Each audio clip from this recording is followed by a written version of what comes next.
আচ্ছা, আমি যদি আপনাকে এক বোতল বিষ দিই এবং বলি তা খেতে, তাহলে কি আপনি তা খাবেন?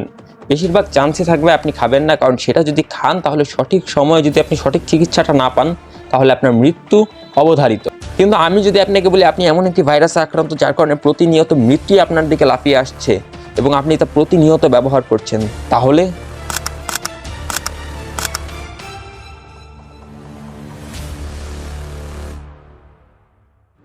একদিন রাফি সকালবেলা ঘুম থেকে ওঠে এবং ঘুম থেকে উঠে দেখে যে তার মাথার কাছে রাখা মোবাইল ফোনটি আর নেই কোনো নোটিফিকেশন, নেই কোনো তার ভাইরাল হওয়া সেই টিকটক অ্যাকাউন্টটি। তারপর ধীরে ধীরে তার কপাল দিয়ে ঘাম ঝরছে, তার হৃদস্পন্দন বৃদ্ধি পাচ্ছে, কোনো কারণ ছাড়াই সে উত্তেজিত হয়ে উঠছে। কিন্তু ওয়েট, আমি যদি বলি সেই রাফিটাই আপনি।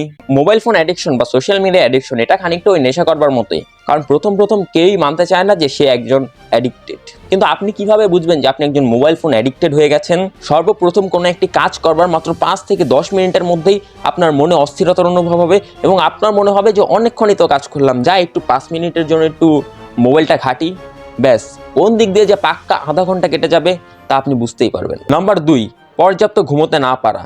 রাতে ঘুমানোর সময় আপনার মনে হবে এখন তো কোনো কাজ নেই, এখন তো ঘুমিয়েই পড়বো, যাই একটু মোবাইলটা দেখি, দেশের নিউজটা দেখি কিংবা ইনস্টাগ্রামে একটু রিলস দেখে আসি, ব্যাস কোন দিক দিয়ে যে রাত 2টা বেজে যাবে তা আপনি বুঝতেই পারবেন না। মানুষের মস্তিষ্কে মেলাটোনিন নামক একটা হরমোন আছে এবং এই হরমোনটি মানুষের ঘুম এবং জেগে থাকার চক্রটা নিয়ন্ত্রণ করে। এবং আমাদের মোবাইল ফোন থেকে যখন ব্লু লাইটটা বেরিয়ে আসে তখন কিন্তু আমাদের এই মেলাটোনিন উৎপাদনটা বাধাগ্রস্ত হয়।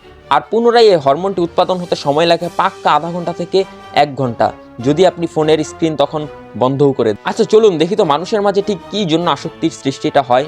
একদম সহজ ভাষায় বললে আমরা যে একের পর এক টিকটক ভিডিও দেখতে থাকি কিংবা আমাদের নতুন ডিপিতে যে ক্রাশ লাভ রিয়েক্ট দিয়েছে এটা দেখার পর যে আমাদের মনে আনন্দ অনুভূত হয়, একে বলে ডোপামিন। আর এই ডোপামিন যদি আপনি দীর্ঘদিন একটানা গ্রহণ করতে থাকেন তাহলে আপনি তার প্রতি অ্যাডিক্টেড হয়ে পড়বেন। যেমনটা সে গুলিস্তানের নেশাখোর কালাম একটানা নেশা নিতে নিতে এবং নেশার মাধ্যমে ডোপামিন গ্রহণ করতে করতে এক পর্যায়ে সে ড্রাগ অ্যাডিক্টেড হয়ে পড়েছে। সবথেকে ভয়ঙ্কর তথ্য হচ্ছে আমাদের টিনেজারদের 50%ই মোবাইল অ্যাডিক্টেড আর তাদের মধ্যে 24.4%ই সোশ্যাল মিডিয়া অ্যাডিক্টেড। নিউটনের তৃতীয় সূত্রের কথা তো আমরা সকলেই জানি যে প্রতিটি ক্রিয়ারই একটি সমান এবং বিপরীত প্রতিক্রিয়া রয়েছে। ফেসবুকে ঢুকলে আমার বন্ধুর নতুন R15 নিয়ে নতুন রিলস কিংবা আইফোন 15 প্রো ম্যাক্স নিয়ে নতুন পোস্ট, আর আমার হাতে 20,000 টাকা দামের একটা অ্যান্ড্রয়েড ভাঙা ফোন, ব্যাস তারপরে আমার বন্ধুর জীবনের সাথে আমার জীবনে শুরু হয় কম্প্যারিজন এবং তারপরে আসে ডিপ্রেশন। আচ্ছা এই ভিডিও ঠিক এই পর্যায়ে এসে আপনার কতবার মনে হয়েছে ভিডিওটা স্কিপ করি সাচ এ বোরিং গায়, এসব কি বলছে? কিংবা পড়ালেখা করতে গিয়ে আপনি 5 মিনিটের মাথায় আপনার কতবার মনে হয়েছে অনেক তো পড়লাম, এখন একটু রাখি, এখন একটু ফোনটা চালাই, ব্যাস তাহলে আপনি সব থেকে ভয়ঙ্কর রোগে ভুগছেন এবং তা হচ্ছে ল্যাক অফ কনসেন্ট্রেশন, অর্থাৎ মনোযোগের অভাব। বিশ্বাস করেন আপনার যদি মনোযোগ না থাকে তাহলে আপনি বিশ্বাস করেন লেখাপড়া, চাকরি, ব্যবসা, এনিথিং এলস আপনি কোনো কাজেই সফল হতে পারবেন না। এখন যদি আপনি মনে করেন যে আপনি অ্যাডিক্ট থেকে বের হতে পারবেন না কিংবা আপনি আর কখনোই স্বাভাবিক জীবনে ফিরে যেতে পারবেন না, আপনি কোনো কাজে সফল হতে পারবেন না, তাহলে আমি শুধু আপনাকে 3টা লাইন স্মরণ করিয়ে দিতে চাই। Practice makes a man perfect, practice makes a man perfect, practice makes a man perfect. একটা ছেলে যে দৈনিক কিনা 10টা করে সিগারেট খায় তাকে কিন্তু আপনি পরদিনই একদম সিগারেট ছাড়িয়ে 5 ওয়াক্ত নামাজি বানাতে পারবেন না। তাকে প্রথমে 10টা, তারপরের দিন 8টা, পরদিন 6টা, পরদিন 3টা, পরদিন 1টা, এভাবে করে কিন্তু আপনি তাকে সিগারেটের নেশা থেকে বের করে আনতে পারবেন। মানে অ্যাডিকশন ডিক্রিজ করাতে হবে যত দিন ইনক্রিজ হবে।